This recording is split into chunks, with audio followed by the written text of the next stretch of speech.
দুপুরের রান্নার জন্য প্রস্তুত করে শ্রেয়া এমন সময় কলিং বেল বেজে ওঠে। শ্রেয়া ভাবে তাদের বাসার কাজের বুয়া এসেছে। দরজা খুলে দেখে একজন ভদ্রলোক এসেছে।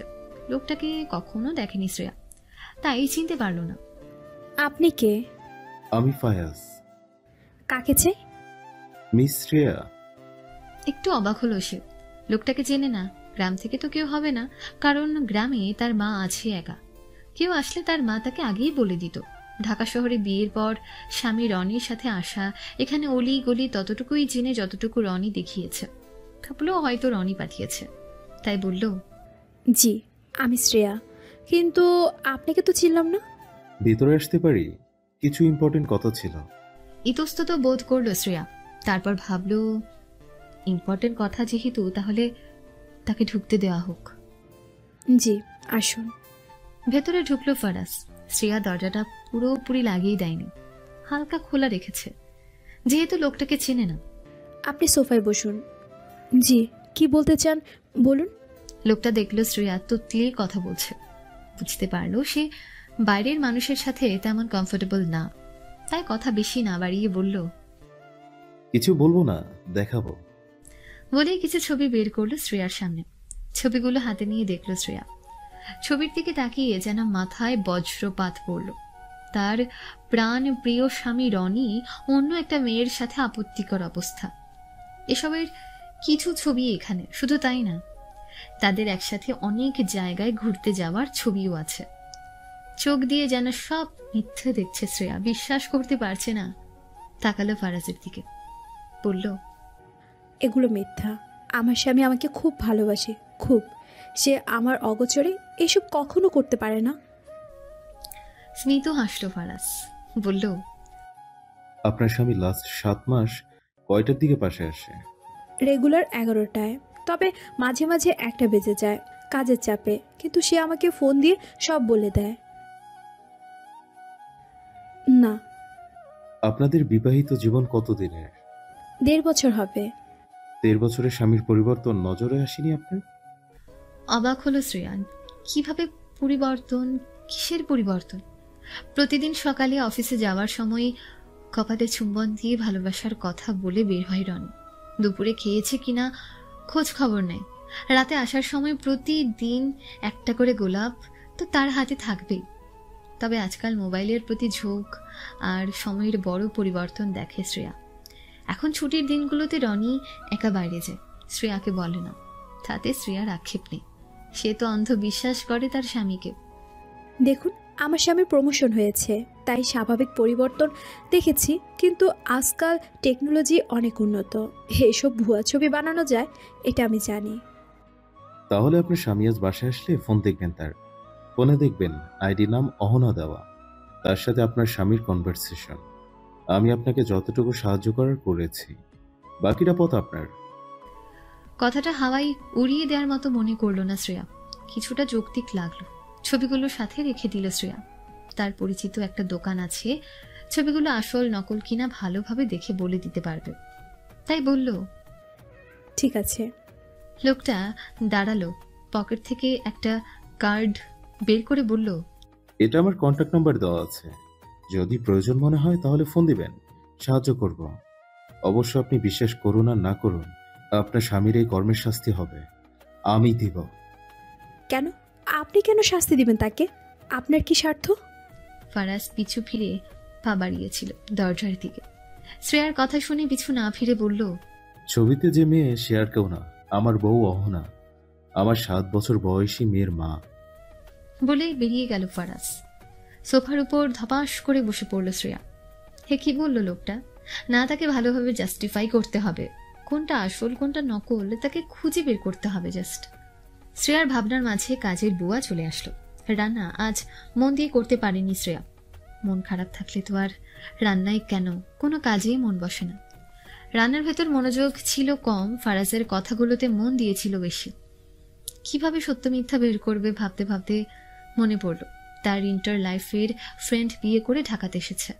সে শ্রেয়াকে আগে ভালো মন্দ অনেক উপকার করত, খুব বেশি মিশত না, কিন্তু বিপদে ফেলেও দিত না। কল দিল তাকে শ্রেয়া। হ্যালো। হ্যালো অর্পা, আমি শ্রেয়া। কেমন আছিস তুই? আপাতত ভালো, কিন্তু কতক্ষণ থাকবো জানি না। অবাক হলো অর্পা। প্রায় বছর যাবে যোগাযোগ নেই। বিয়ে হয়ে গেলে কি আর বান্ধবীর খোঁজ রাখা সম্ভব? তাও তো বিয়ের প্রথম 4-5 মাস তাদের টুকটাক এসএমএস হতো। রনিকে কতটা ভালোবাসে শ্রেয়া। রনি বলতে পাগল শ্রেয়া, এবার রনিও শ্রেয়া বলতে পাগল। কি হয়েছে তোর? আমাকে বল, আমি আমার সাধ্য মতো তোকে সাহায্য করার চেষ্টা করব। দেখা করতে পারবি? আজ আমার একটু সাহায্য লাগবে। ঠিক আছে, চল আজ কোনো এক পার্কে তুই বান্ধবী পুরনো দিনের মতো ঘুরে আসি। চল। দুপুর হয়ে গেল। ঠিক 1:30টার দিকে রনি ফোন দিল শ্রেয়াকে। আমার বউজান, দুপুরে খেয়েছ? না, তুমি? এখন খাবো, তুমি তাড়াতাড়ি খেয়ে নাও। ঠিক আছে, তুমিও খাও।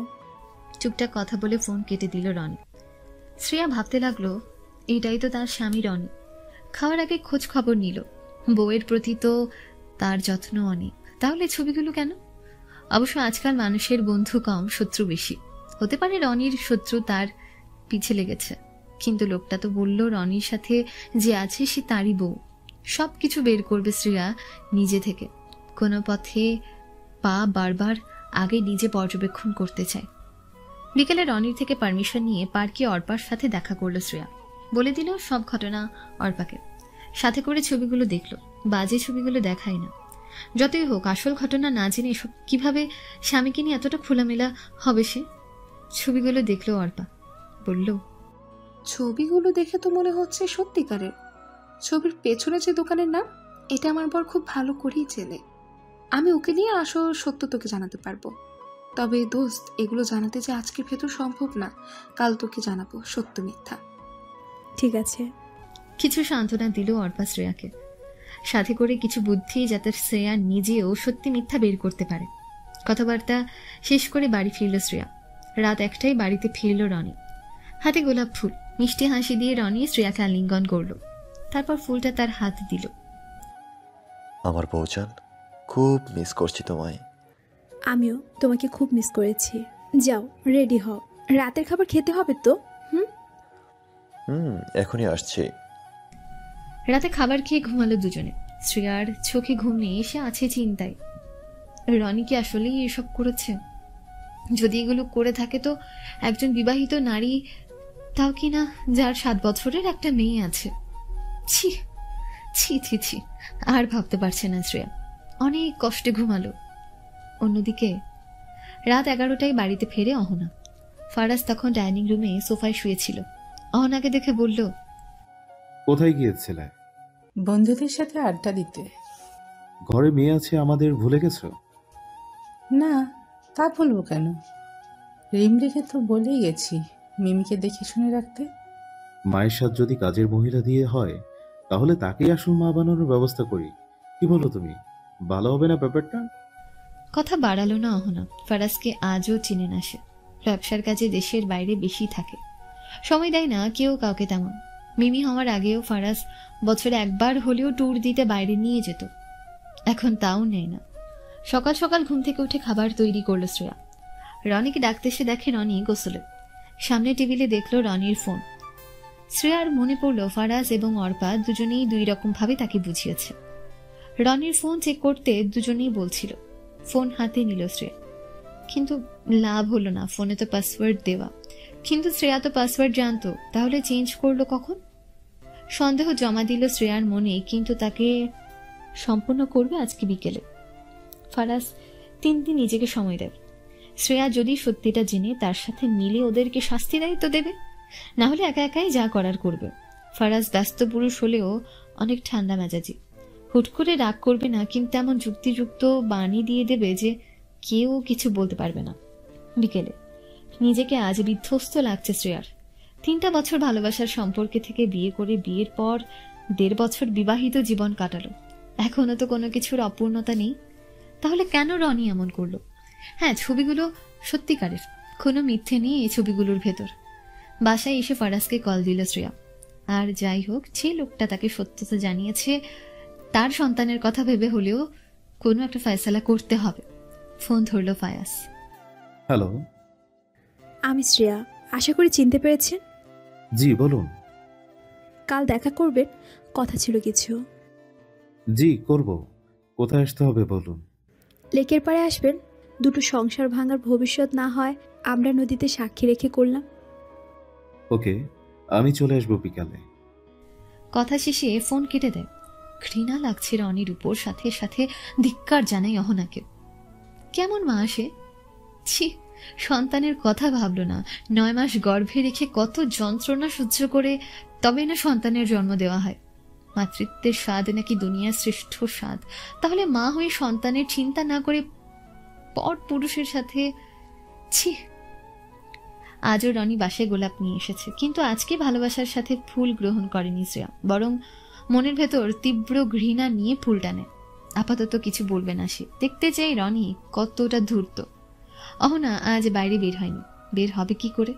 আজ সারাদিন ফারাজ বাড়িতে ছিল, তাই তো আজ রনিও বাড়িতে এসেছে ঠিক 8টায়। রনিকে প্রশ্ন করলো শ্রেয়া। আজ এত তাড়াতাড়ি এলে যে? কাজ ছিল না তাই। তোমার বস তো খুব কর্মঠ, তাই না রনি? হ্যাঁ, খুব ব্যস্ত রাখে। আই উইশ আমিও তোমাকে এতটা ব্যস্ত রাখতে পারতাম। এগুলো কি বলছো তুমি শ্রেয়া? কি বলবো বলো? এতদিন পর সকাল সকাল আসলে, জানো কতটা ভালো লাগছে আমার। আচ্ছা চলো আজ আমরা চন্দ্রবিলাস করি। আগে তো কত করতাম। আগে তোমার সময় হতো তাই করতাম। ব্যস্ত তো তুমিও হয়ে যাও শ্রেয়া। কখনো কখনো বাইরে যেতে চাইলে বলো বাসায় কাজ আছে। এখন মা আসবে তো তখন রান্না আছে। তোমার মা অসুস্থ ছিল, এখানে উনি যে কয়েক মাস ছিলেন, মাস বললে ভুল হবে, প্রায় বছর আমি তার সব সেবা করেছি। এছাড়া কি উপায় ছিল রানী? আচ্ছা বাবা, সরি। চলো আজ বাইরে যাই। মন নেই রনি, যেতে পারবো না আমি। শেষমেশ বাইরে যাওয়া ক্যান্সেল হলো তাদের। সকাল সকাল কাজ শেষ করে বিদায় দেয় রনিকে। তারপর নিজ কাজ কর্ম শেষ করে দুপুরে খাওয়া দাওয়া করে বের হয় ফারাজের সাথে দেখা করবে বলে। নদীর পাড়ে যেয়ে দেখে ফারাজ বসে আছে। শ্রেয়া গিয়ে বসলো ফারাজের থেকে কিছুটা দূরে। শ্রেয়াকে দেখে ফারাজ বলল, ভালো আছেন কিনা জিজ্ঞেস করব না, জানি আপনিও আমার মতো ব্যর্থ একজন। শ্রেয়া নদীর দিকে তাকালো, বলল, জীবনের মোড় কিভাবে ঘুরে যায় বলা যায় না, তাই না? তারা ওদিকে একে অপরের সাথে প্রণয় নিয়ে ব্যস্ত, আর আমরা এই সমস্যার সমাধান কিভাবে হয় তা নিয়ে ব্যস্ত। টেনশন করবেন না, তাদের প্রণয়ের সময় শেষ হতে এসেছে। তো আপনার মতামত কি? কি করতে চান মিস্টার রনির সাথে? ছেড়ে দেওয়ার কথা ভাবছি, কিন্তু বাকিটা বলার আগেই ফারাজ বলল, কিন্তু সমাজের ভয়ে কিছু বলতে পারছেন না, তাই তো? সমাজ আপনাকে দিনে দুপুরে কয় বেলা দেখতে আসে? ভালো মন্দের খোঁজ খবর নেয় একবারও? সমাজের থেকেও বড় কথা আমার মা। আমার তো মা ছাড়া কেউ নেই। মা গ্রামে থাকেন, বাবা মারা গেছেন আমি ইন্টার পাশ করার পর। বাবা পুলিশ ছিলেন, তাই তার পেনশনের হক হিসেবে মা যা পায় তাতেই চলে যায়। গ্রামে আমাদের এক আলাদা সম্মান আছে। আর আপনার জীবন, আপনি কি নিজেকে ফেলনা মনে করেন? মেয়েদের প্রধান সমস্যা, তারা নিজেকে দুর্বল ভেবে পিছিয়ে যায়। বিয়ের পর মেয়ের মায়ের একটাই বাণী, তুমি বিয়ে করেছো, তোমার এখন অনেক দায়িত্ব।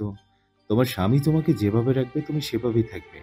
স্বামী যেমন হোক মানিয়ে নিতে হয়। স্বামী খারাপ হলেও মেয়েদের মা বাবার একটাই কথা, ধৈর্য ধরো বা বাচ্চা নাও, একদিন সব ঠিক হবে। কিন্তু তারা এটা বোঝে না, নর পশুরা ভালো হবার না। কিন্তু এতে তো আমাদেরও দোষ আছে মিস্টার ফারাজ। আমার শ্বশুর বাড়ি আর আমাদের বাড়ি একই গ্রামে, তারা গ্রামে থাকেন। রনি ঢাকাতে চাকরি, তাই এখানে থাকি রনির সাথে। আমার বিয়ে ঠিক 2 মাসের মাথায় শাশুড়ি স্ট্রোক করেন, তার চিকিৎসার জন্য ঢাকায় আনা হয়। শাশুড়ির এক পা অচল, তাই তার সেবা যত্ন আমি করতাম। টানা 11 মাস মা আমার সাথে ছিল, বলতে গেলে প্রায় রাতে আমি তার সাথেই ঘুমাই। রনির ভাষ্যমতে আমি ওই সময় তার সাথে কোনো মুহূর্ত কাটাতে পারিনি, যদিও এটাই সত্যি। বিয়ের পর আমরা 2 মাস খুব হাসি খুশি কাটিয়েছি, সেই মুহূর্ত আর পাইনি। আপনিও তো আপনার বউকে তেমন সময় দেননি। আমরা কি পেরেছি সুখে রাখতে তাদের? আপনি একতরফা দোষ দেখলেন। আমার আর অহনার পারিবারিক বিয়ে। আমার তখন বিজনেস এত উন্নত ছিল না, কিন্তু যা ছিল তা মধ্যবিত্তদের থেকে ভালোই চলে যায়। কিন্তু অহনাকে আমি যত বেশি দিতাম, ওর চাহিদা তত বেশি বেড়ে গেল। একসময় ওকে সুখে রাখার জন্য আরো বেশি টাকা কামাতে লাগলাম। আমি মানছি আমি তাকে সময় দিই নাই, কিন্তু আপনার স্বামীও তো তার মাকে এনে রেখেছিল বললে। আপনি কি কোনো অভিযোগ করেছিলেন আপনার স্বামীর কাছে? করেননি নিশ্চয়ই। দেখুন, সংসারে থাকতে গেলে অভিমান অভিযোগ থাকবেই। এটা ঠিক সময়ের হেরফেরে হবে, এটাও মানি। কিন্তু তাই বলে পরকীয়া? এটা কি উচিত ছিল যে অহনার ঘাটতি পূরণ করতে আমি দূর দেশে গিয়ে টাকা রোজগার করলাম, যে অহনার গর্ভে আমার সন্তান হলো? একটি নারী হয়ে সে কি বলতে পারতো না যে তার আর চাই নেই অট্টালিকা, তার চাই শুধু ভালোবাসার মানুষ? একবার বলতো, ছুটে আসতাম আমি এক দৌড়ে। এবার বলি মিস্টার রনির কথা, তিনি কি তার বইয়ের প্রতি কৃতজ্ঞ হয়ে অপেক্ষা করতে পারতেন না? কই, আমি তো বাইরে ঘুরে বেরিয়েছি, আমি তো নিজেকে দেইনি অন্য কিছুর দিকে। কি বলুন তো, মনের বিষ জাগ্রত না করলে কেউ নোংরামির জন্য ঢলে পড়ে না। আপনি নিজেকে সংযত রাখতে শিখুন। আপনি পবিত্র। আপনি যখন নিজেকে সংযত না রাখতে পারেন, তাহলে কেমন মানুষ আপনি? এক নাগারে বলা কথাগুলো শুনল শ্রেয়া। বুঝতে পারল লোকটা কত বড় জ্ঞানী। কথার ভেতর যুক্তি আছে তার। সে ভুল করেছে আবেগকে প্রশ্রয় দিয়ে। ফারাজ আবার বলল, আমি বুঝতে পেরেছি আপনি ভয় পাচ্ছেন। আপনি একজন মেয়ে হয়ে অন্যায়ের জন্যই লড়াই করতে ভয় পাচ্ছেন। কিন্তু আপনি যখন এই লড়াই করবেন, আপনাকে কেউ সাহায্য না করলেও যখন আপনি লড়াই জিতবেন, তখন বাহাবা দেওয়ার লোকের অভাব থাকবে না। আজ আপনার যারা বিপদে এড়িয়ে যাবে, কাল তারাই আপনার সাফল্যে আপনাকে মন উজাড় করে ভালোবাসার গান শোনাবে। নিজেকে এতটা নিম্ন চোখে দেখবেন না। কি করলে শাস্তি পাবে তারা? সাধারণত তারা যে অন্যায় করেছে তাতে আইনের আওতায় আনার চেষ্টা করব। আইনে পরকীয়ার জন্য শুধুমাত্র পুরুষের জন্য শাস্তি, তাও যদি সে জেনে বুঝে অন্যের বউয়ের সাথে অন্তরঙ্গ হয়, তখন তার শাস্তি 5 মাসের। আমি চাই অহনার একটা শাস্তি হোক, তাই আমি আপনার সাপোর্ট চেয়েছি। আমি আপনি মিলে যখন দুজনের বিরুদ্ধে আলাদা কেস ফাইল করব, তদন্তে সবকিছু প্রকাশ পেলে ওদের শাস্তি কঠিন হবে। তবে তাই করা হোক। চাই না আমি মুখ বুজে থাকতে। তবে আমি একটু আমার আম্মুর সাথে কথা বলতে চাই। রক্ত চেনা খুব কঠিন মিস শ্রেয়া। আপনি যখন আপনার মাকে সবকিছু বলবেন, তিনি কিন্তু আপনাকে বলবে না বুঝে করেছে। আপনি নারী, আপনি বিয়ের পর থেকে আর আপন নেই আপনার মায়ের চোখে। শ্রেয়া ভাবল, হ্যাঁ ঠিক বলেছে ফারাজ। তার মাকে এর আগে একবার বলেছিল রনি দেরি করে বাড়ি আসে। তার মা বলেছিল, ছেলেটা চাকরির জন্য বাইরে থাকবে না তো কি বাড়িতে বসে থাকবে? ফারাজ চলে যাওয়ার জন্য বলল, তো মিস শ্রেয়া, আজ আসি, কাল দেখা হবে। কেস করতে হবে তো নিজের স্বামীর নামে। অবশ্য আমিও করব নিজের বউ, যে এখন আমার সন্তানের মা, তারই নামে। বলে এক দীর্ঘশ্বাস ছাড়ালো ফারাজ। শ্রেয়া জিজ্ঞেস করলো, আচ্ছা, আপনি নারী জাতির জীবন সম্পর্কে এত অবগত কিভাবে? উত্তর দিল না ফারাজ, কিন্তু নদীর দিকে তাকিয়ে স্মিত হাসল সে। উত্তর না পেয়ে বিদায় জানিয়ে হাঁটা শুরু করে শ্রেয়া। হঠাৎ পেছন থেকে শুনতে পায়, আমার বোনের জীবনও আপনার মতো ছিল, আজ সে পৃথিবীতে নেই, শুধুমাত্র আমার মা বাবা সমাজের বিচার দেখার জন্য। অভিমান করে বিদায় নেয় পৃথিবী থেকে আমার বোন। আমি তখন 9-এ উঠেছি, ক্ষমতার বাইরে ছিল সবকিছু আমার। তাই বোনের জীবন ও অন্যদের দেখে অনুমান করতে পারি জীবন কতটা কঠিন। ফারাজের কথা শুনে থমকে গেল শ্রেয়ার পা। শ্রেয়া বুঝতে পারল লোকটার অর্থ সম্পদ অঢেল থাকলেও লোকটা দিন দুনিয়া খুব ভালোভাবেই পরখ করেছে। জীবনে চলার পথে অনেককে অনেকভাবে ধাক্কা খেতে দেখেছে সে। কাল লয়ারের ওখানেই দেখা হবে। Bye miss. এখন আর কোনো দোটানা কাজ করছে না শ্রেয়ার। রনিকে শাস্তি দেবে সে। হ্যাঁ, রনি কখনো তার অযত্ন করেনি, কখনো তাকে দাবড় দিয়ে কথা বলেনি, কখনো তার গায়ে হাত তোলেনি, কিন্তু তার মন নিয়ে ছিনিমিনি খেলেছে তারই অগোচরে। শুধু কি তাই, এক কর্মঠ লোকের ব্যস্ত সংসার কেড়ে নিচ্ছে অবৈধভাবে। শাস্তি ওকে দিতেই হবে, সাথে অহনাকে ছাড়বে না। নারী বলে পার পাবে না সে। আজ রাত কোনো মতে পার করলো শ্রেয়া। রনির থেকে দূরে দূরে থেকেছে। কেন আসতে দেবে লোকটাকে তার কাছে? কালের নামে কেস ফাইল করবে, তারপর যে সমাধানই হোক না কেন সে ছেড়ে দেবে রনিকে। শ্রেয়ার মাথায় নাড়া দিল দুইটা চিন্তা। কিভাবে সবকিছু মায়ের সামনে ফেস করবে, আর ডিভোর্সের পর কি করলে সে ভবিষ্যতে কারো দুয়ারে পড়ে থাকবে না। মেয়েরা ততক্ষণই সুন্দর যতক্ষণ তার পাশে শক্তপোক্ত পুরুষালী হাত আছে। সে হোক বাবা বা হোক চরিত্রহীন স্বামী, এটা কেউ স্বীকার না করলেও সমাজ সে তাকে সেদিকেই ঠেলে দেয়। সকালের খাবার খেয়ে কাজের বুয়াকে আজ আসতে না করে দেয় শ্রেয়া। রনিকে বিদায় দিয়ে কল দেয় ফরাজকে। হ্যালো, বলুন। বলছি, কেস করতে তো টাকা পয়সার ব্যাপার আছে। তেমন কি লাগবে বলেন তো? ওসব নিয়ে আপনাকে ভাবতে হবে না, আমি ওই দিকটা দেখব। আপনি নারী হয়ে বরের কর্মের জন্য প্রতিবাদী হলেই হবে। তা হয় না। আসলে আমার যতদিন সামর্থ্য আছে আমি কারো কাছে হাত পেতে থাকতে চাই না। লক্ষ টাকার ব্যাপার, পারবেন জোগাড় করতে? 1.5 বছরের সংসারে রনি আমাকে মাসে মাসে মোটা অঙ্কের টাকাই দিত। আমি খরচ না করে জমিয়েছিলাম। ভেবেছিলাম যে আমাদের ভবিষ্যতে কোনো সমস্যায় আমি কাজে লাগাবো। কিন্তু বিচ্ছেদ যখন হবে তাহলে যার টাকা তার পিছনেই চালিয়ে দেই। সংসার তো আমার না। সংসারের টাকা দিয়ে আর কি করব? আপনি লয়ার দেখুন, আমি আপনি মিলে টাকা ডোনেট করলাম। আমি হয়তো খুব বেশি দিতে পারবো না, কিন্তু যার টাকা তার কুকর্মে খরচ করব। 1 টাকাও আমি নিব না। ঠিক আছে, তবে তাই হোক। ঠিক সময় মতো দুজনে পৌঁছলো লয়ারের কাছে। সব কিছু প্রকাশ করলো শ্রেয়া আর ফারাজ। সব তথ্য শুনে লয়ার বললেন, আপনাদের কাছে যেহেতু স্ট্রং প্রুফ আছে, তাহলে কেসটা সলভ হয়ে যাবে ইজি ইজি। আপনারা দুজনেই মুক্তি পাবেন তাদের থেকে। কিন্তু মিস অহনার এখানে কোনো শাস্তি হবে না। সরি টু সে, আমাদের দেশের আইন এমন, এখানে পুরুষের শাস্তি আছে কিন্তু নারীর নেই। তাই তো এক দেশে পরকীয়াতে ভরপুর। লয়ারের কথা শুনে ঠোঁট বাঁকা করে হাসলো ফারাজ। আমি মাঠে নামার আগে সব দিক ভেবেই নামি। অহনা আইনের শাস্তি না পেলেও সমাজে যে মুখ দেখানোর মতো থাকবে না, এটার ব্যবস্থা আমি করব। বাংলাদেশের টপ ব্যবসায়ীদের ভিতর আপনি একজন। আপনার ক্ষমতা আমি জানি। সম্মান এবং দাপট দুটোই যে বজায় রেখে চলবেন, এটা আপনার এই প্রমাণের তথ্যগুলো দেখলে বোঝা যায়। শ্রেয়া শুনল দুজনের কথা। সে আর তেমন কিছু বলেনি, শুধু যা যা জিজ্ঞাসা করার ছিল তারই উত্তর দেওয়া হয়। কাজ শেষে বাড়ির পথে হাঁটা দিতে চাই শ্রেয়া। তখন পেছন থেকে ফারাজ বলে, ডিভোর্সের পর আপনি কি করবেন? দেখি কি করা যায়। ভালো কোনো কাজ পাবো বলে তো মনে হয় না। অনার্স পুরোপুরি শেষ করেছি, কিন্তু মাস্টার্স করতে পারিনি। বিয়ে হয়ে গিয়েছিল সেজন্য। কোন কলেজে পড়তেন আপনি? Jessore MM college. কিছু কথা আপনাকে বলি ম্যাডাম, চাকরির সফলতা কখনো পায়ে হেঁটে আপনার দুয়ারে আসবে না। আপনাকে খুঁজে নিতে হবে আপনার সফলতা। বড় বড় কোম্পানিতে কাজ করলেই আপনি সাকসেস, এমন ধারণা নিয়ে দৌড়াতে থাকলে আপনি পিছিয়ে যাবেন। ঘরে বসেও অনেক কিছু করা যায়। দেশে অনেক নারী আজ অনলাইন প্ল্যাটফর্মে অ্যাক্টিভ হয়ে উন্নত হয়েছে। তবে কিছু মানুষ অনলাইন প্ল্যাটফর্মেও আপনাকে ভালো দৃষ্টিতে দেখবে না। এক কথায় বলা যায়, আপনি যেদিকে তাকাবেন লোকজন আপনাকে ভালো থাকতে দেবে না। ভালো কাজের ভিতর সাহায্যের নাম করে আপনাকে ডমিনেট করবে। এই সমাজের প্রধান কর্ম। তাই আপনি যাই করুন, অনেস্ট থেকে করুন, নিজের প্রতি আত্মবিশ্বাস রেখে করুন। কখনো ডিসনেসড হবেন না, নিজের প্রতি আত্মবিশ্বাস হারাবেন না। তাছাড়া কোনো সাহায্য লাগলে বলবেন, আমি সাহায্য করব। ফারাজের সাথে দেখা হবার পর অর্পার সাথে দেখা করলো শ্রেয়া। যতই লোকটা উপকার করুক, ভালো ভালো উক্তি দিক, তাকে তো নিজের পথ নিজে বেছে নিতে হবে। পার্কের একটা বেঞ্চে বসে আছে শ্রেয়া আর অর্পা। অর্পা বলল, তুই যা করছিস তা নিঃসন্দেহে সঠিক, কিন্তু দোস্ত আন্টিকে না বলে এগুলো করা কি উচিত? মাকে তো তুই ভালো করে চিনিস অর্পা। মনে আছে খালামুনির কথা?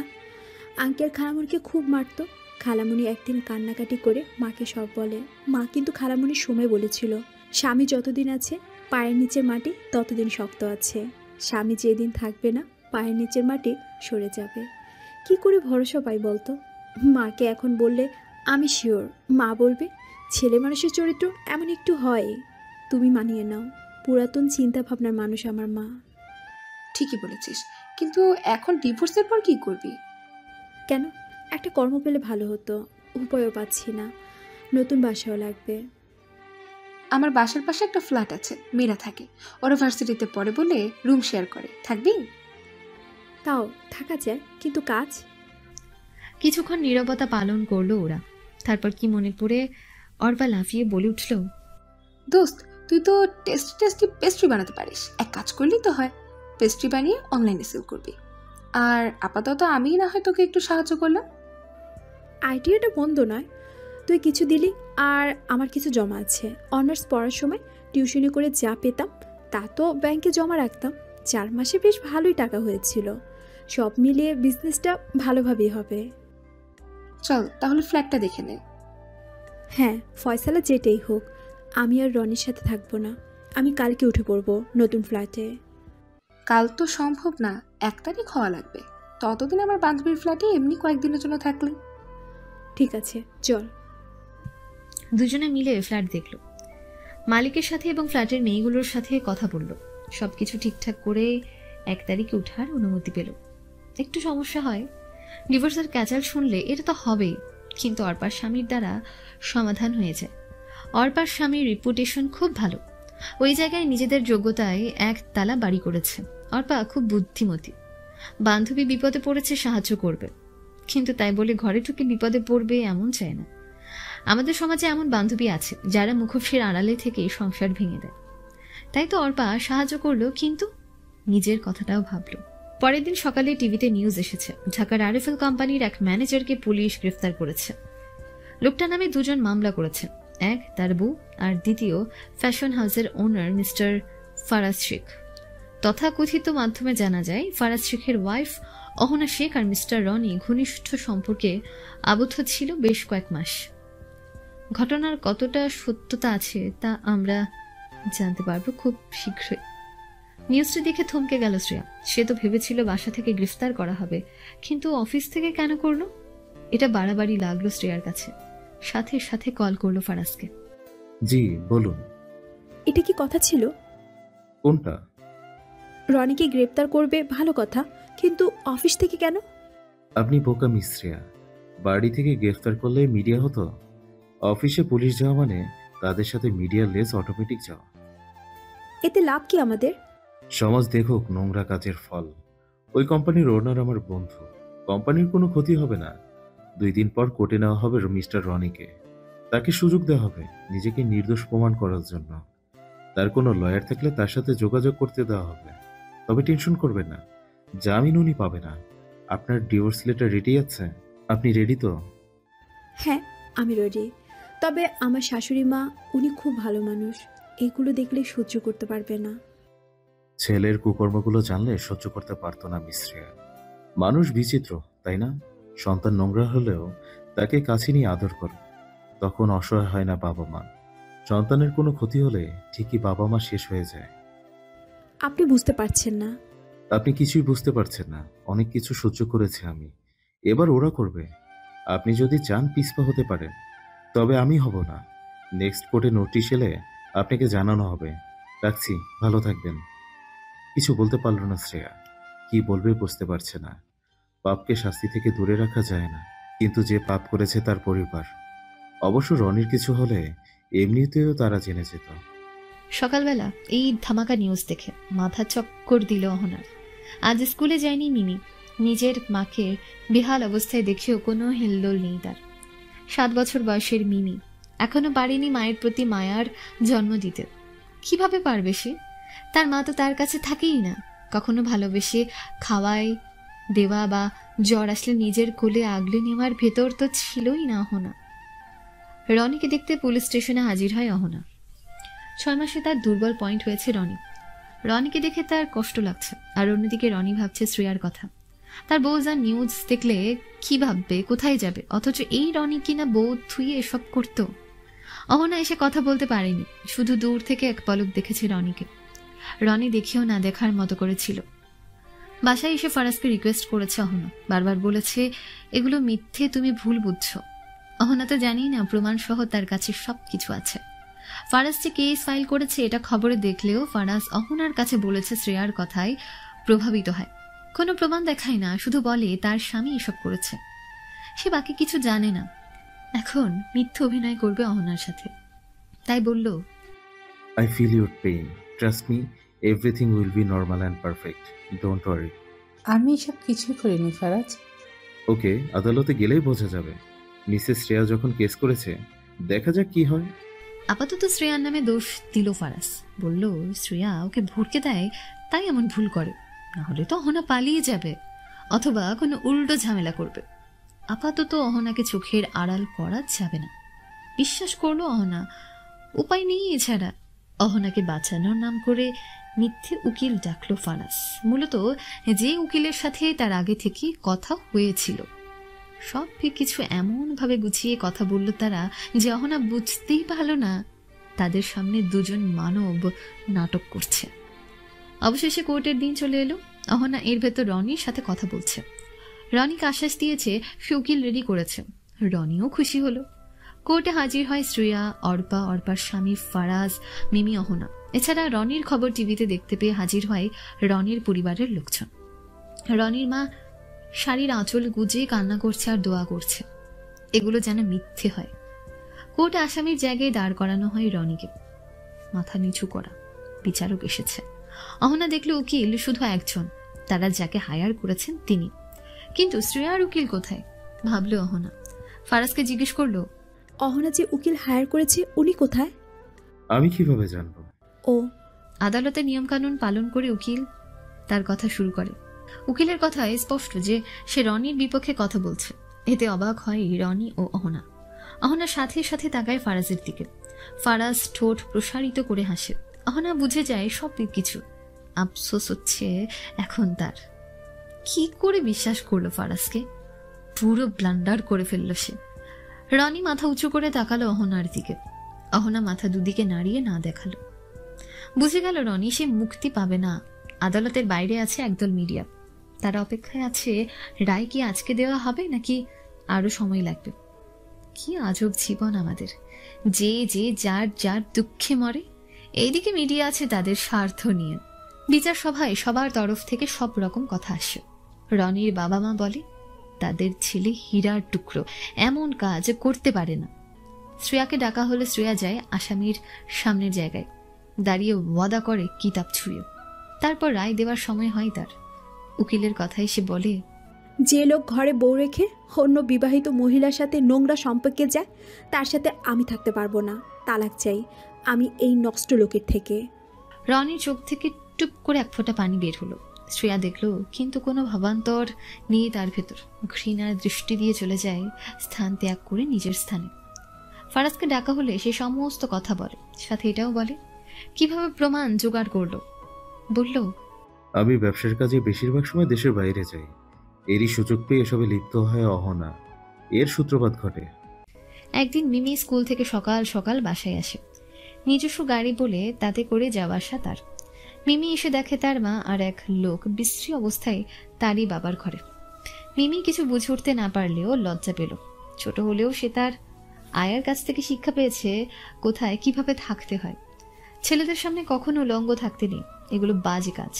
কোনো ছেলে তোমার হাত বা তোমার কোনো স্থানে স্পর্শ করতে চাইলে তুমি আমাকে বলবে, আমি ওখানে না থাকলে চলে আসবে অথবা চিল্লাবে।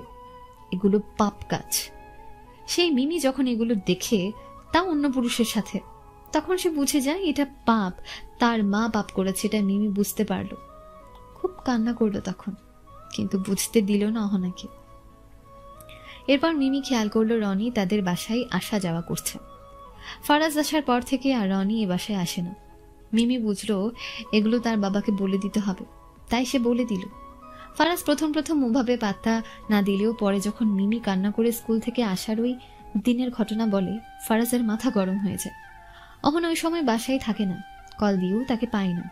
তখন অহনাকে পেলে হয়তো শেষ হয়ে যেত অহনা ওখানে। পরে আস্তে আস্তে মাথা ঠান্ডা করে ভাবতে থাকে কিভাবে কি করা যায়। সোর্স লাগাই ফারাজ, ছোটখাটো এক গোয়েন্দা লাগাই তার পেছনে। সে এই ছবিগুলো তুলে রাখে। কফি শপ, শপিং মল, বাড়ি, হোটেল, যেখানেই যাক ছবিগুলো তুলে রাখে। এখানেই শেষ হয় ফারাজের রায়। এতক্ষণ কথাগুলো শুনছিল শ্রেয়া। যখন শুনল ছোট্ট মিমি এসবের সাক্ষী ছিল, মুখে হাত চলে যায় শ্রেয়ার। কতটা নষ্ট মনের মেয়ে হলে এভাবে ঘরে পরপুরুষ আনে। ছি! আর রনি সে তাহলে এত দূর। কোর্টের ভেতরেই জোরে জোরে হু হু করে কান্না করে শ্রেয়া। সবাই নিস্তব্ধ। রনি তাকিয়ে আছে শ্রেয়ার দিকে, তার চোখেও পানি।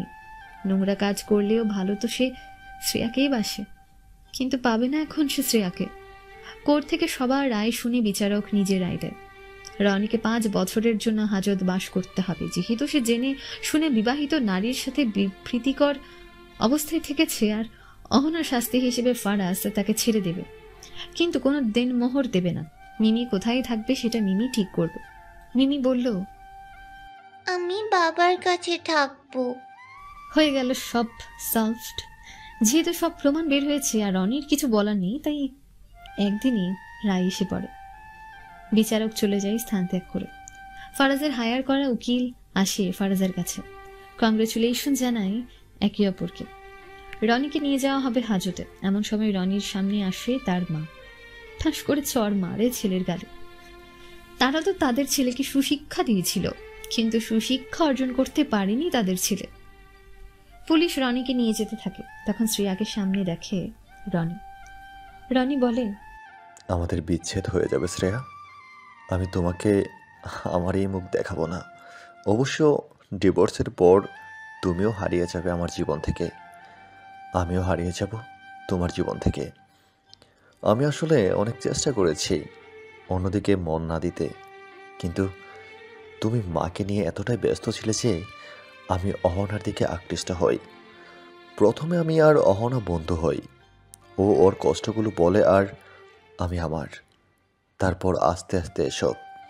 একসময় মনে হয়েছে পাপ করেছি আমি, কিন্তু অহনার প্রতিও আলাদা অনুভূতি এসে পড়ে। পারলে মাফ করে দিও, নিজের পাপ মোচন করতে যাচ্ছি আমি। যে শাস্তি আমার প্রাপ্য আমি মাথা পেতে নিলাম, ক্ষমা করে দিও কাপুরুষকে। কথাগুলো বলেই চলে গেল রনি। মিডিয়ার লোক রনিকে ঘেরাও করে অনেক প্রশ্ন করে, কোনো কিছুর উত্তর দেয় না রনি। পুলিশ সাইড করে নিয়ে যায় রনিকে। রনি যাওয়ার পথে এক দৃষ্টিতে তাকিয়ে থাকে শ্রেয়া। বুকের ভেতর কম্পন বাড়তে থাকে তার। মন চাই আটকে রাখতে রনিকে, কিন্তু না, এমন করলে চলবে না। ভালোবাসার খেলা তো করেছিল রনি, রনির কথা ভাবা যাবে না আর। রনির বিদায়ের পর শ্রেয়া যায় অহনার সামনে। পরখ করে দেখলো অহনাকে। চুল লাল কালার করা, স্কিন দেখলে বোঝা যায় লাখ লাখ টাকায় প্রোডাক্ট ব্যবহৃত। প্রাকৃতিক সৌন্দর্য ধরা গেল না, তবে যেমন সাজ তার কাছে শ্রেয়া শূন্য। হয়তো এই সাজ রনির জন্য ভেবে একদলা থুতু ছিটে ফেলল অহনার মুখে। ধরল, আপনাদের মতো নষ্ট মেয়েদের জন্য চলে যায় অন্য মেয়েদের সংসার। নিজের সংসার যখন করতেই পারবেন না, তো নজর গেল অন্যদিকে। মেয়ের কথাটা তো ভাবতে পারতেন। আপনাদের মতো মহিলাদের আল্লাহ মা বানায় কি করে বুঝি না। দেশে বন্ধা মেয়ের অভাব নেই, তাদের বিবাহিত জীবন চলে যায় একটা সন্তানের জন্য, আর আপনি সুখকে মাথা থেকে ঝেড়ে পায়ে ঠেলে দিয়েছেন। ছি! বলতে না বলতে অহনার মুখে এসে পড়ল এক খাবলা গালি। কালি নিশানা পরখ করে দেখা গেল মিডিয়ার পাশে দাঁড়িয়ে আছে নারী কমিটির লোক। তারা মিছিল করার মতো করে অহনাকে ধিক্কার জানাচ্ছে। কেউ জুতা ছুটছে, তো কেউ ইটের খোঁয়া। এসবই ফারাজের কাজ। বাঁকা হাসছে সে অহনাকে দেখে। সত্যি বলতে আফসোস তারও হচ্ছে, কষ্ট তার হৃদয়েও হচ্ছে। কিন্তু এই শাস্তি যে দেশের নষ্ট নারী জাতির জন্য একটা মেসেজ হয়ে থাকবে। হয়তো কেউ কেউ আজ থেকে শুধরে যাবে, আর যারা খারাপ থাকবে তাদের বিচার প্রকৃতি ঠিকই দেবে। মিমিকে আগে থেকে গাড়িতে বসিয়ে ফোনে গেম অন করে দিয়েছে ফারাজ। মিমির উপর দিয়ে যা গেছে তাই সারতে সময় লাগবে। মেয়েকে বেশি প্রেশার দেবে না ফারাজ। কোর্ট থেকে ডাইরেক্ট নদীর পাড়ে এসে কান্না করতে থাকে শ্রেয়া। অর্পা আছে শ্রেয়ার সাথে। অর্পার স্বামী ওখান থেকে কাজে গেছে। কান্না করতে করতে একজন ফোপানি আসছে শ্রেয়ার। গ্রামের সাদা সিধা একটা মেয়ে, এসে কোনো ভেজালের ভেতর থাকতো না। তার মা তাকে সবার থেকে আলাদা রাখত। 17 বছর বয়সে বাবা মারা যায়। পুরোপুরি থমকে যায় শ্রেয়া। বাবা ভক্ত মেয়ে ছিল শ্রেয়া। একজন অনেস্ট পুলিশ অফিসার ছিল শ্রেয়ার বাবা। তাদের ওই গ্রামের সবাই তাকে সম্মান করত। শ্রেয়ার বাবা সবসময় শ্রেয়াকে ভালো মন্দ বুঝিয়ে রাখত। কখনো অন্যের উপর নির্ভরশীল হতে নেই, বেঈমানদের শাস্তি থেকে কখনো পিছপা হতে নেই। বেঈমান তার শাস্তি পাবে, এটাই নিয়ম। তাই তো শ্রেয়া বাবার কথা রাখলো। মারা যাওয়ার আগে যা যা তাকে বুঝিয়েছে সেগুলো পালন করলো। কখনো ভাবেনি তার এসব আপনজনের সাথেই করতে হবে। কে ভাবে এমন? কেউ না। এসব ভাবতে ভাবতে হঠাৎ কাঁধে একটা ছোট নরম হাতের অনুভব পেল শ্রেয়া। ঘাড় ঘুরিয়ে তাকালো, দেখলো 7 বছর বয়সী সেই মিমি। তাকালো মেয়েটার অসহায় মুখশ্রীর দিকে। আজ থেকে সে মা হারা। বাবা হয়তো আবার একটা বিয়ে করবে। কি হবে এই মেয়ের? কষ্ট লাগলো শ্রেয়ার এগুলো ভেবে।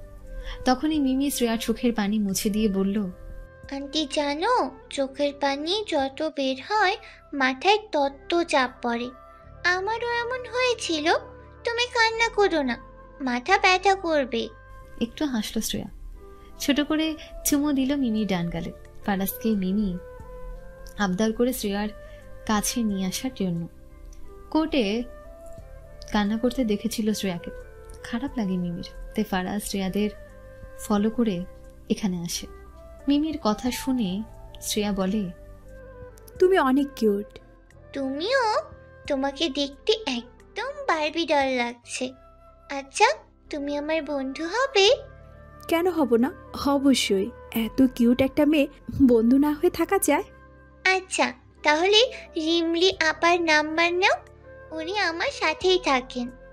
মিমি যখন বাসায় থাকে না তখন রিমলিও থাকে না। যেদিন মিমি অহনার ঘটনা দেখল ওই দিন রিমলি বাজারে ছিল, তাই সে আর কিচ্ছু জানতে পারে না। আর মায়ের বিষয়ে মিমি ইচ্ছে করেই রিমলিকে বলে না, যা বলার ফারাজকে বলবে তাই। মিমির কথা শুনে শ্রেয়া বলল, আচ্ছা ঠিক আছে। মিমিকে নিজের কোলে বসালো শ্রেয়া। অর্পা মিমিকে হাত বাড়িয়ে আদর করতে থাকে। বাচ্চা পেলে আদর করা শুরু হয় অর্পার। এর ভেতর শ্রেয়াকে উদ্দেশ্য করে ফারাজ বলল, কাল মিস্টার রনি সই হবে ডিভোর্স পেপারে, আপনাকে আসতে হবে। আমার চ্যাপ্টারও ক্লোজ হবে কাল। ধন্যবাদ আপনাকে, অনেক বড় উপকার করলেন। নিজের স্বার্থ জুড়েছিল এখানে, তাই স্বার্থ ছাড়া কেউ কাউকে 2 পয়সা দিয়ে সাহায্য করে না। আপনিও করতেন না, আমি নিজেও তাই। শ্রেয়া বুঝল লোকটা অনেক ট্যালেন্টেড। অবশ্য তা না হলে কি এত বড় বিজনেস করতে পারত? ফারাজ আবার বলল, আপনি কি করবেন বলে ঠিক করলেন? Don't mind. আমি আপনাকে বারবার জিজ্ঞেস করছি, এর কারণ আপনি একটা মেয়ে, তার উপরে আপনার বিচ্ছেদ আমার জন্য। আমার হাত ধরেই তো এই সূত্রপাত। ফারাজের কথাগুলো মন দিয়ে শুনলো অর্পা। অর্পা জানে শ্রেয়া মুখ ফুটে তেমন কিছু বলবে না, তাই সে নিজেই বলল, শ্রেয়া খুব সুন্দর কেক বানাতে পারে। আপাতত ওটার জন্যই পেজ খুলেছি আমি। কাল ডিভোর্সের সমস্যা মিটে গেলে পরশু থেকে কেক বানিয়ে ছোটখাটো ব্যবসা শুরু করবে শ্রেয়া। কেকের কথা শুনে মিমি বলল, wow, cake yummy, I love cake. তাই তুমি খাবে কেক? হ্যাঁ হ্যাঁ, অবশ্যই আমি খাবো। বাবা, আন্টির বানানো প্রথম কেক তুমি অর্ডার নিবে। ওকে, আপনি চাইলে একটি পেস্ট্রি হাউস খুলতে পারেন। এতে করে অনলাইন প্লাস আশেপাশের লোকজন আপনার কেকের প্রতি ইন্টারেস্টেড হবে। অ্যাজ এ বিজনেসম্যান আমি আপনাকে এই বিষয়ে এই ধারণাটাই দিতে পারি। Wow, that's great. শ্রেয়া, আমাদের বাড়ি থেকে একটু দূরে একটা ফাঁকা দোকান আছে, ওটা ভাড়া নিয়ে তুই করে ফেল। দেখা যাক। আসলে সবাই শ্রেয়ার কথা বললেও শ্রেয়া ভাবছে রনির পরিবার আর নিজের মাকে নিয়ে। এই কয়দিন ইচ্ছে করে মাকে ফোন দেয়নি শ্রেয়া। ফোন সাইলেন্ট করে রেখেছে, কিছু করুক তারপর মাকে সব বলবে। ফারাজ বলল, আপনি টেনশন করবেন না, আপনার পেস্ট্রি হাউসের প্রমোট আমি করে দেব। আমার পরিচিত অনেক লোক আছে যাদের পার্টিতে কেক মাস্ট লাগে। তবে তার আগে আপনার বানানো কেক মিমি টেস্ট করে দেব। হ্যাঁ হ্যাঁ, খাবে তো মিমি। আপাতত শ্রেয়া আমার বাসাতেই কেক বানাবে, আপনি চলে আসবেন মিমিকে নিয়ে। দাওয়াতও থাকলো আপনাদের। ওকে, তাহলে আজ আসি, কাল আবার দেখা হবে ডিভোর্সের কাজ শেষ করার জন্য। ঠিক আছে। কথা শেষ করে ফারাজ চলে যায়। ফারাজ বুঝতে পারে শ্রেয়ার মন খারাপ হবে নাই বা কেন। যা কিছু গেল তার উপর দিয়ে মন মেজাজ কার ভালো থাকে? তার নিজের মনও ভালো নেই, কিন্তু মিমির জন্য তাকে স্ট্রং হতে হবে। সমাজে অসহায়দের দাম নেই। তুমি যত বেশি স্ট্রং, তত তোমার দিন বদলের উন্নতি ঘটবে। ফারাজ আর মিমি চলে যাওয়ার পর অর্পা বলে, ভালোই হলো, এত বড় বিজনেসম্যান তোকে প্রমোট করবে, খুব তাড়াতাড়ি তুই উন্নতি করতে পারবি। হুম। কি তখন থেকে মুখ গুমরা করে আছিস? হ্যাঁ শোন, আমি জানি তুই কষ্টে আছিস। তোর জায়গায় আমি নেই বলে আমি ক্ষতটা অনুভব করতে পারছি না, কিন্তু তোর ক্ষততে যন্ত্রণা হতে পারে এটা আন্দাজ করতে পারি। মিমিকে দেখেছিস? মা হারাবে, তাও কত স্ট্রং। তুই সাহসিকতার বৃদ্ধি কর, দেখবি ঠকবি না। সুখে না থাকি দোস্ত, দুঃখে আমি আছি তোর পাশে। শ্রেয়া তাকালো অর্পার দিকে। ভাবতে লাগলো বিয়ের পর তো এই মেয়ের সাথে কথা বলা বন্ধ করে দিয়েছিল। কত বছর পর নিজের স্বার্থে ডাক দেওয়া, তাও স্বামী সংসার ম্যানেজ করে তাকে সাহায্য করছে। অর্পার শ্বশুরবাড়ির মতো পরিবার আছে বলে হয়তো শ্রেয়া আজ মাথা গোজার জায়গা পাচ্ছে, না হলে তো অন্য নারীর মতন তাকেও এখন মায়ের কোলে কান্না করতে হতো। অবশ্য শ্রেয়া ভেবে নিয়েছিল বাড়ি যাবে যদি কোনো উপায় না পায়। যেহেতু উপায় একটা পেয়েছে, তাও নিরাপদ, তাই এখানে থাকলো। ডিভোর্সের কাজকর্ম শেষ করা হবে আজ। রনি, শ্রেয়া, ফারাজ, অহনা, মিমি সবাই এসেছে। মিমিকে আনতে চায়নি ফারাজ, সে জোর করে এসেছে। মাকে শেষ দেখা দেখতে চায়, মায়ের আদর না পাক, চোখের সামনে তো দেখছে। এতদিন তো এটাই ভেবে খুশি হতো তার মা তাকে যে জন্ম দিয়েছে তাকে দেখছে মিমি। আজও মিমি তাকিয়ে আছে অহনার দিকে, অহনা তাকিয়ে আছে ফ্লোরের দিকে। রনি শ্রেয়াকে দেখছে, শ্রেয়ার হার্টবিট আপ ডাউন করছে। বুঝতে পারলো রনি সহজ সরল শ্রেয়া এসবে অভ্যস্ত না। এবার ছুটি দিতে হবে শ্রেয়াকে, তাই বলল, কোথায় সই করতে হবে বলুন, আমি করে দিচ্ছি। থক করে উঠল শ্রেয়ার সর্বাঙ্গ, ঠোঁট কাঁপছে তার। কান্না আটকে রাখলে যা হয়, কাঁদবে না করেও চোখ জলে ভরে উঠল, কিন্তু অশ্রু বর্ষণ হতে দিল না। রনি সই করে চলে গেল, দাঁড়ায়নি সে। রনির যাওয়ার পেছন থেকে রনিকে দেখছে শ্রেয়া। চুপ করে এবার চোখ থেকে পানির বিন্দুগুলো পড়তে লাগলো। ফারাজ দেখলো কিন্তু কিছু বলল না, তার নিজেরই কষ্ট হচ্ছে অহনাকে ছাড়তে। রনির অবয়ব সরে যাওয়ার পর ফারাজ পেপারটা শ্রেয়ার হাতে দিল, সই করল শ্রেয়া। এরপর ফারাজ আর অহনার সই হয়ে গেল। অহনা চলে যাবে এমন সময় কিছু থেকে মিমি বলল, মমি। পা আটকে গেল অহনার, পিছু তাকালো মেয়ের দিকে। মিমি আবার বলল, কখনো ভালোবাসোনি আমাকে? উত্তর দিল না অহনা। তুমি এগুলো না করলে আজ আমরা হ্যাপি ফ্যামিলি হতাম। আর কখনো দেখবো না তোমাকে, দেখতে চাই না, চলে যাও তুমি। কিচ্ছু বলল না অহনা। কেউ বুঝতে পারলো না অহনার ভেতর কি আদৌ অনুতপ্ত হয়েছে নাকি না। ফারাজের কথা বাদ, কিন্তু মিমি তার প্রতি কি টান নেই তার? কথাটা সবার মনের ভেতরেই রয়ে গেল। অহনা চলে যাওয়ার পর শ্রেয়া মিমিকে জড়িয়ে ধরে, মিমিকে কোলে নিয়ে আদর করে, বলে, তুমি তো অনেক স্ট্রং, এভাবে দুর্বল হবে না, তোমাকে দুর্বল মানাবে না। আমার তো মা থাকলো না। পাপা তো আছে, পাপাকে ভালোবাসো না তুমি? হ্যাঁ বাসি, খুব খুব খুব ভালোবাসি। তাহলে পাপাই আজ থেকে তোমার পৃথিবী মা। কথা বলা শেষ করে তারা বাড়ির উদ্দেশ্যে যেতে নেয়। ঠিক সেই সময় শ্রেয়ার গালে ঠাস করে কেউ চড় মারে। শ্রেয়া মানুষটার দিকে তাকিয়ে অবাক হয়, বলে, আম্মু তুমি এখানে কিভাবে? কিসের আম্মু? এত বড় কাণ্ড ঘটিয়ে এখন এসব জিজ্ঞাসা করছিস? লজ্জা করে না স্বামীকে জেলে ঢোকাতে? আম্মু তুমি জানো না? চুপ কর, কিছু শুনতে চায় না। একটিবার আমার সাথে কথা বলতে পারতি, সংসার ভাঙার আগে একটিবারের জন্য আমাকে বলতে পারতি, আমি ফয়সালা করে সব ঠিক করে দিতাম। তাই বলে সংসার ভাঙলি? এবার কি হবে তোর? ডিভোর্সের তকমা লেগে আছে তোর উপরে। এসব কথা এতক্ষণ শুনছিল ফারাজ, এবার বলল, আপনার ঠিক কি দেখে মনে হলো একজন খারাপ ছেলে সংসার করার যোগ্যতা রাখে?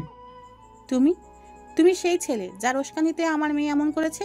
নিজের বউকে তো রাখতে পারলেই না, আবার আমার মেয়েকে উস্কানি দেওয়া। আপনাদের মতো মানুষেরা কিছু হলেই কথা উল্টাতে প্রস্তুত, তাই না আন্টি? কিছু কিছু মানুষ থাকে এমন, যাই হয়ে যাক না কেন খুঁজছে বের করবে, লজিক্যালি না জিতলেও তর্ক করে। কিন্তু এভাবে কি জীবন চলে? আপনার মেয়ের সংসার এই পর্যন্ত যা যা হয়েছে মা হয়ে একটু খেয়াল রেখেছেন? আপনি তো মা, আপনি এখানে উপস্থিত ছিলেন না। আপনার মেয়ের কি থেকে কি অবস্থা হয়েছে, তার মনের ভিতর দিয়ে কি যাচ্ছে, মেয়েটা যে পুরোপুরি ভেঙে গেছে, এগুলো দেখলেন না। লোকের কথায় কান দিয়ে এখানে আসলেন ভালো কথা, তাই বলে মেয়েকে এসেই চড় মারলেন। কেমন মা আপনি? মা হওয়ার আগে আপনি একজন নারী, একজন নোংরা পুরুষ যে কিনা দিনের পর দিন অন্য লোকের বউকে নিয়ে ফুর্তি করে। আপনার কাছে মনে হয় সে পারফেক্ট স্বামী হওয়ার যোগ্য? দেখুন, আপনার মেয়ে তাকে তালাক না দিলেও আমি নিজেই স্টেপ নিতাম। এখানে আমার সন্তান জড়িয়েছিল। আপনার আদরের জামাই এক সন্তানের মাকে নিয়েছি। যে ছেলে মেয়ে নিজের বর বউ দ্বারা সন্তুষ্ট না, তারা সংসার করার যোগ্য। ইসলামেও আছে, পরকীয়া করলে তাকে পাথর নিক্ষেপ করে হত্যা করো। সেখানে আমি তো শুধু আইনের সাহায্য নিয়েছি। 2 দিনের দুনিয়া আহারের অভাব সহ্য করা যায়, কিন্তু মুখ বুজে পাপ সহ্য করা যায় না। কথাগুলো মনোযোগ দিয়ে শুনছিলেন শ্রেয়ার মা সৃষ্টি বেগম। তিনি এত কিছু জানতেন না। রনির কাকি উল্টাপাল্টা মিথ্যে বলে উস্কে দেয় তাকে, যার কারণে রাগে দুঃখে এমন করল সে। ফারাজের কথায় হুঁশ ফিরল সৃষ্টি বেগমের। মেয়ের দিকে তাকিয়ে বললেন, আমাকে এগুলো কেন বললি না মা? এই দুনিয়ায় আমার কাছে তুই ছাড়া কেউ তো নেই। তোর খালাও আমার সাথে আর কথা বলে না, তুইও কি অভিমান করে মুখ ফিরিয়ে নিবি? হু হু করে কাঁদতে লাগলো। মাকে জড়িয়ে নিল শ্রেয়া। বলল, মা, আমি চাইনি তুমি কষ্ট পাও। যদি এগুলো শুনতে তো তোমার টেনশন বেড়ে যেত। তুমি তো কোনো উপায় না দিয়ে বরং বলে দিতে সংসার করে যেতে, পায়ের মাটি আঁকড়ে ধরতে। এই ভয়ে কিচ্ছু বলিনি। যা হবার হয়ে গেছে, চল বাসায় চল। না মা, গ্রামে এখন যাব না। রনির পরিবারেরা প্রতিবেশীদের কি কি বলে রেখেছে জানি না। তাহলে কি করবি তুই? আমি এখানে কাজ করব, একটা ফ্ল্যাট পেয়েছি, ওটাই থাকবো। একা মেয়ে হয়ে কি করে থাকবি? ঢাকা শহরে এমন অনেক মেয়ে আছে যারা কর্মের জন্য একা একা আসে, আর আমি এখানে একটা প্রেস্টি হাউস খুলব। প্রথম প্রথম দেখি কি হয়, যদি উন্নতি না হয় তখন দেখা যাবে গ্রামে ফেরত যাব কি না। কথা বলা শেষে সৃষ্টি বেগম তাকালেন মিমির দিকে। মিমির গালে হাত দিয়ে ফারাজকে বলল, এটা বুঝি তোমার মেয়ে? হ্যাঁ, ওর নাম মিমি। সৃষ্টি বেগম অবাক হলেন। এত সুন্দর ফুটফুটে মেয়ে থাকতে কিভাবে রনি আর রহনা। ছি, মিমিকে আদর করলো। তারপর যে যার যার বাড়িতে চলে গেল। শ্রেয়া ফ্ল্যাটে উঠবে আর 3 দিন হলে। আপাতত অর্পার ননদের বান্ধবীর সাথে তার সাথে থাকে। শ্রেয়া আর তার মা আজ এখানেই থাকবে। মায়ের কোলে মাথা দিয়ে শুয়ে আছে শ্রেয়া। অর্পা তখন তাদের সাথেই ছিল। গেল 5 মিনিট হবে। অর্পা সব কিছু খুলে বলেছে শ্রেয়ার মাকে। সবকিছু শুনে তার নিজের মাথা গরম হয়ে গেছে। কিন্তু সবকিছুর তো সমাধান হলো। এবার মেয়ের কোনো উন্নতি করতে পারলেই হলো। তারও তো বয়স হয়েছে। আল্লাহ কখন নিয়ে যায় ঠিক ঠিকানা নাই। শ্রেয়ার বাবার পেনশনের টাকা না হয় শ্রেয়ার মা পেত, কিন্তু শ্রেয়া তো পাবে না। শ্রেয়ার নতুন বিয়ে দিতে হবে, এমনটাই কল্পনা করেছেন সৃষ্টি বেগম। মায়েরা এমনই হয়, নিজের কিছু একটা হয়ে যাবে ভেবে সন্তানের একটা পথ করে দিতে চায়। সৃষ্টি বেগম শ্রেয়ার মাথায় হাত বুলিয়ে বললেন, সকালে খেয়েছিলি কিছু? না। সে কি, খাসনি কেন? দুপুর হতে গেল তো, চল কিছু খেতে হবে। ভালো লাগছে না মা। শ্রেয়ার মা বুঝতে পারলো শ্রেয়া রনিকে ভুলতে পারছে না। কিভাবে ভুলবে রনিকে? কতটা ভালোবাসতো রনিকে। রনির ভালোবাসায় প্রায় পাগল ছিল তার মেয়ে। খোঁজ খবর নিয়ে দেখেছিল ভালো পরিবারের ছেলে রনি, চাকরিটাও উন্নত মানের, ব্যবহার ছিল অমায়িক। এসব দেখে বিয়ে দিয়ে দেন ওদের। কিন্তু আজ কি থেকে কি হয়ে গেল? দুপুরের খাবার নিজের হাতে শ্রেয়াকে খাইয়ে দিলেন সৃষ্টি বেগম। কোনো মতে কিছু আহার গ্রহণ করে শ্রেয়া। এরকম করেই দিনটা পার করে তারা। সকালে উঠে সবাই যে যার কাজে ব্যস্ত। শ্রেয়া কেক বানাচ্ছে, 2 পাউন্ডের কেক। মিমি আসবে খেতে। কেক রেডি, এবার ওদের আসার পালা। এমন সময় শ্রেয়ার মা বিদায় নিলেন গ্রামে যাবে বলে। শ্রেয়া বাধা দিল না তাকে। রাতে থাকতে কষ্ট হয়েছে তার মাও রুম মেটের। চলে গেলেন তিনি। মিমি আর ফারাজ এলো কেকের জন্য। শ্রেয়া ভয় পাচ্ছে। ঢাকার মানুষরা অনেক উন্নত, এরা কেক বানায় উন্নতভাবে। শ্রেয়ার কেক কি ভালো লাগবে? গ্রামের মানুষ ইউটিউবে দেখে কেক বানাতো। মাসে প্রায় 10-12 বার কেক বানানো হতো তার। ভালোই হয় তার হাতের কেক, কিন্তু এরা কি খেতে পারবে? মিমি কেক কাটলো, তারপর 2 পিস কেক খেয়েছে। খাওয়ার পর বলল, খুব ইয়াম্মি হয়েছে, পাপা খেয়ে দেখো। অল্প একটু বাইট নিল ফারাজ। হ্যাঁ, টেস্টি হয়েছে। ফুড রিভিউ দিল ফারাজ। ফারাজের মতো বিখ্যাত লোকের রিভিউ দেখে একদিনই যেন পেজের ফলোয়ার বেড়ে গেছে। অনেকে তো SMS দেওয়া শুরু করে। শ্রেয়া খুব খুশি হয়। অর্থ একজন ম্যানেজারের সাথে কথা বলে। ফারাজও সামিল হয় ওর সাথে। ম্যানেজারের সাথে কথা বলে একটা শপ দেখলো যেখানে কেক বানিয়ে বিক্রি করা যাবে। শপটা 1 তলার ছিল, মাথার উপর টিনের ছাউনি, পরিবেশ খোলামেলা, রোদ আসতে পারে এমন। সব কিছু ঠিক করে আশেপাশের সবাইকে ওই কেক থেকে 1-1 পিস করে দেওয়া হলো। যতজনকে সম্ভব দিয়েছে, সবাই প্রশংসা করেছে। ফারাজকে যারা চেনে তারা এমনিতেই এখান থেকে কেক নিতে রাজি হয়। সব শেষে শ্রেয়া ফারাজকে পার্সোনালি বলল, অসংখ্য ধন্যবাদ আপনাকে। আপনি না থাকলে আমি আজ এতটাই গিয়ে থাকতাম না। মাথার উপর ছাতা হয়ে পাশে থেকেছেন আপনি। আপনার মতো মানুষ আছে বলেই হয়তো এখনও কিছু নারী সমাজে মাথা উঁচু করে বাঁচে। এটা আমার কর্তব্য। আমার দ্বারা উপকার হলেও অন্য দৃষ্টিতে ক্ষতি হয়েছে। এই যে আপনাকে একান্ত হয়েছে। এই একাকিত্বের মূল্য আছে, কিন্তু ওই সম্পর্কের কোনো মূল্য নেই যেখানে পিছু টান থাকে বা নোংরামি। আজ তাহলে আসি, আমার অফিস আছে। ঠিক আছে। মিমি যেতে চাইল না, তাই সে থেকে গেল শ্রেয়ার কাছে। রাতে এসে ফারাজ নিয়ে যাবে মিমিকে। ফারাজ চলে গেল। আজ আর শ্রেয়ার কাজ নেই। কালকের জন্য 2টা অর্ডার এসেছে অনলাইনে, এদের শুক্রিয়া আসে।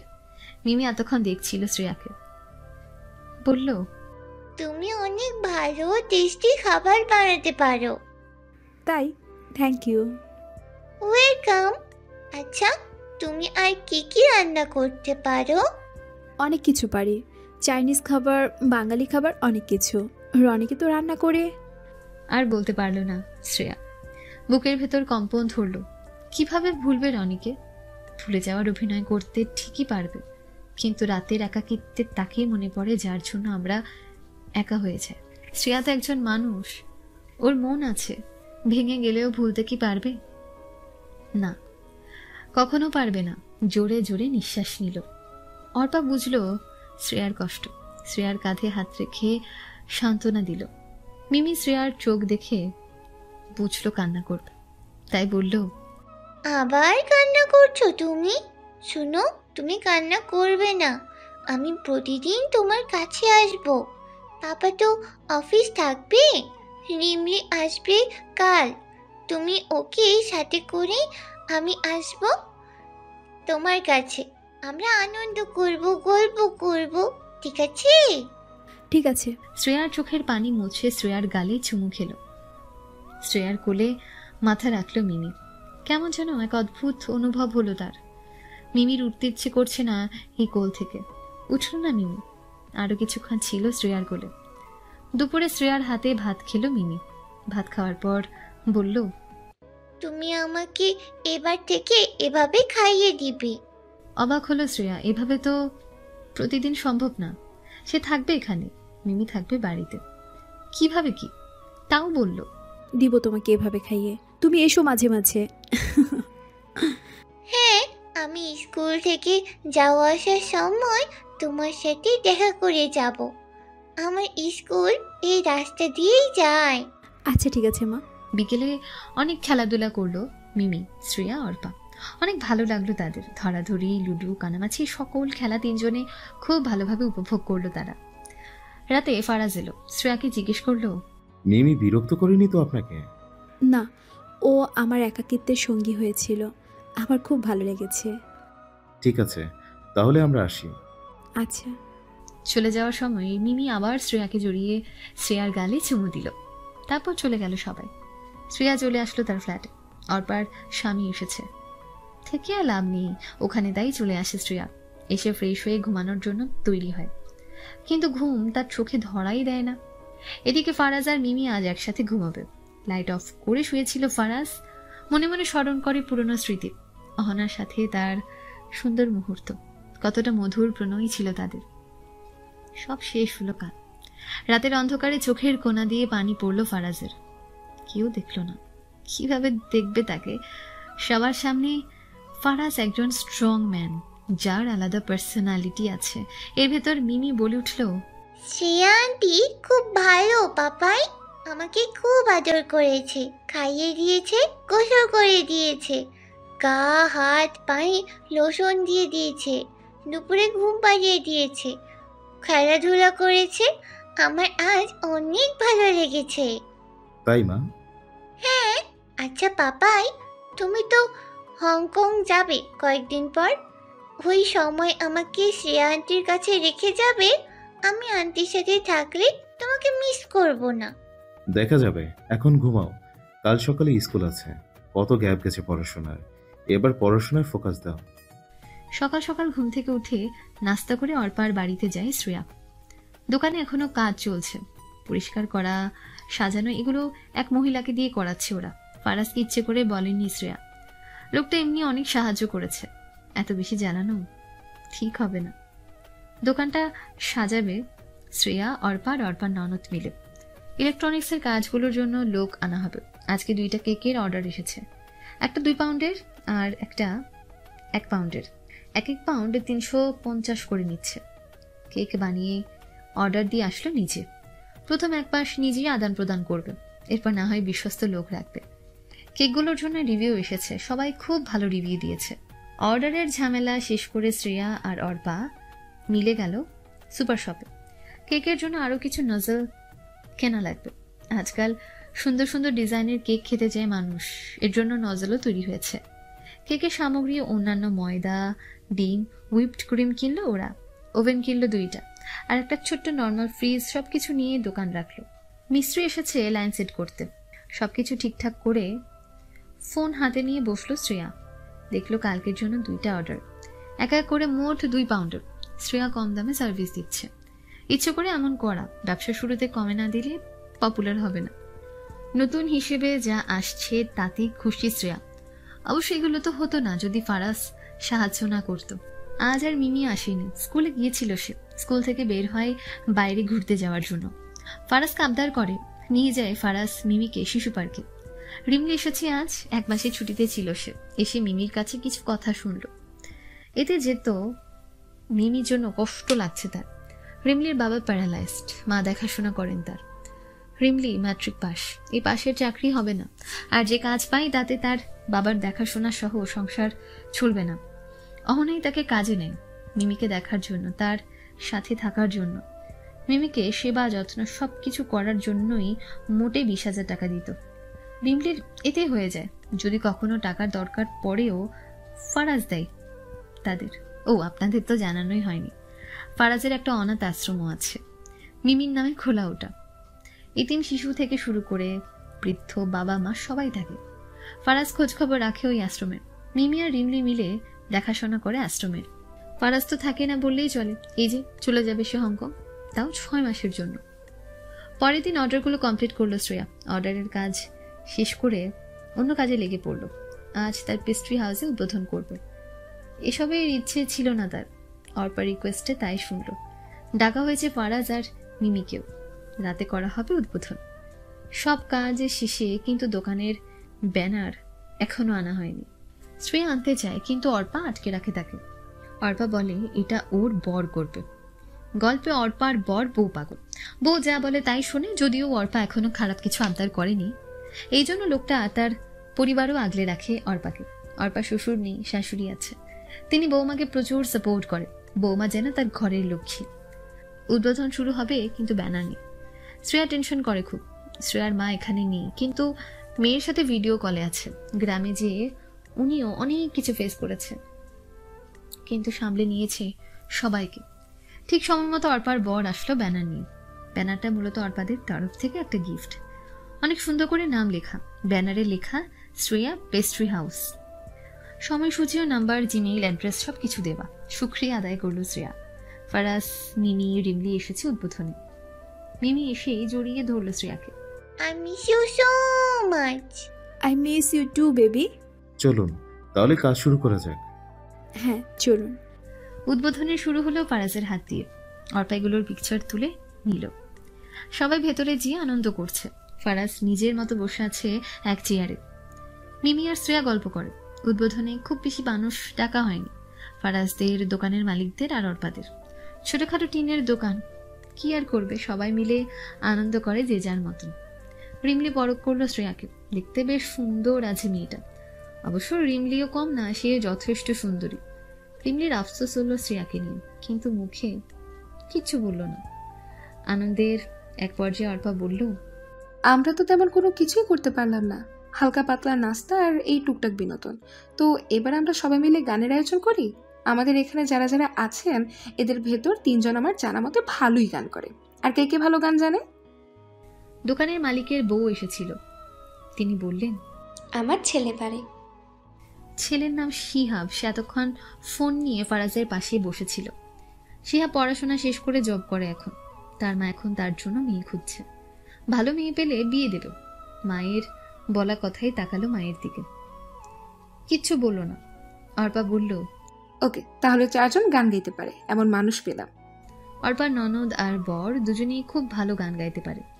শিহাব গিটার বাজানো প্র্যাকটিস করেছে অনেক আগে থেকে। শ্রেয়া নর্মাল গানগুলো পারে। সবাই ঠিকঠাক গান গাইল। শিহাব গান গাওয়ার সময় চোখ যায় দোকানের এক কোণে। ওখানে শ্রেয়া আর রিমলি দাঁড়িয়ে আছে। অপলক দৃষ্টিতে তাকিয়ে থাকে সেদিকে।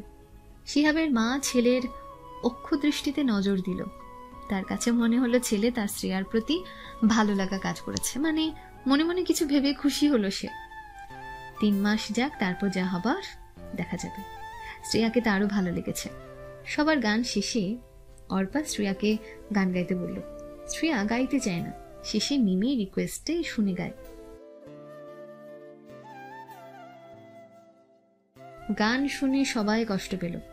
ফারাজ এক দৃষ্টিতে তাকিয়েছিল শ্রেয়ার দিকে, বুঝল মেয়েটা যন্ত্রণায় ভুগছে। শ্রেয়ার গান শুনে সবাই হাতে তালি দিল। শিহাবের মা মনে মনে বললেন, বাহ, মেয়েটা কি সুন্দর, রূপবতী, গুণবতী, কর্মঠ, ভদ্র, আবার ভালো গানও গায়। এমন মেয়ে পেলে কেউ কিভাবে অন্য নারীতে আসক্ত হয়? আসলে পুরুষ মানুষ এমনই। বলে নিজের বরের দিকে তাকিয়ে মুখ ঝামটা দেন। এটা দেখে মালিক অবাক হয়ে তাকিয়ে বলল, আমি আবার কি করলাম? কি করার বাকি আছে তোমার? পুরুষ মানুষ তো সন্দেহ হচ্ছে। বিনা কারণে সন্দেহ করবে না বলে দিলাম। এদের কথার মাঝে অর্পা খাবার নিয়ে হাজির হয়। সবাই রাতের খাবার খায়। মিমি আবদার করে শ্রেয়ার হাতে খাবে। শ্রেয়া ভালোবেসে খাইয়ে দেয় মিমিকে। মিমিও ছোট ছোট হাত দিয়ে খাইয়ে দিতে থাকে। এই মুহূর্তটা ফোনে ক্যাপচার করে রাখে ফারাজ। এটা সবার নজর এড়ালেও অর্পা আর রিমলির নজর এড়ায়নি। অর্পা কি যেন ভেবে মুচকি হাসি দেয়। তারপর সবাই খাবার শেষ করে যে যে যার যার স্থানে চলে যায়। শ্রেয়া তার নতুন ফ্ল্যাটে ওঠে। তার রুমে 3 জন, সে আর তার ভার্সিটির 2টা মেয়ে। একটা মেয়ে অর্পার ননদের বান্ধবী। ফারাজ, মিমি আর রিমলি বাড়িতে এসেছে মাত্র। ফারাজ নিজের রুমে চলে যায়। মিমি আজ রিমলির কাছে ঘুমাবে। ছোট থেকেই তো অভ্যেস রিমলি আসলে তার কাছে ঘুমানো। সকাল সকাল অর্ডারের কাজ করতে দোকানে চলে আসলো শ্রেয়া। এর ভেতর এলাকার 2 জন আসলো। তারা কেকের অর্ডার দিল, সাথে কিছু গল্প। শ্রেয়ার খুব ভালো লাগছে। সে দোকান খুলতে না খুলতে অর্ডার পেয়ে যাচ্ছে। অনেকের তো মাস 4 লেগে যায়। ফারাজের মতো লোক যার কাছে আছে সে মনে হয় নির্দ্বিধায় এগিয়ে যাবে, যেমন রিমলি আর শ্রেয়া নিজে। কেক তৈরির কাজ করছিল শ্রেয়া। এর ভেতর হাজির হয় দোকানের মালিকের বউ। এসে শ্রেয়া নারী নক্ষত্র জিজ্ঞাসা করা শুরু। মা, তুমি কতটুকু পড়াশোনা করেছো? মা, তোমার কয় ভাই বোন? মা, তোমার বাবা কি করতেন? মা, তোমার গ্রামের বাড়ি কোথায়? তোমার মায়ের দেখাশোনা কে করতেন? তোমার এই ওই হ্যান ত্যান।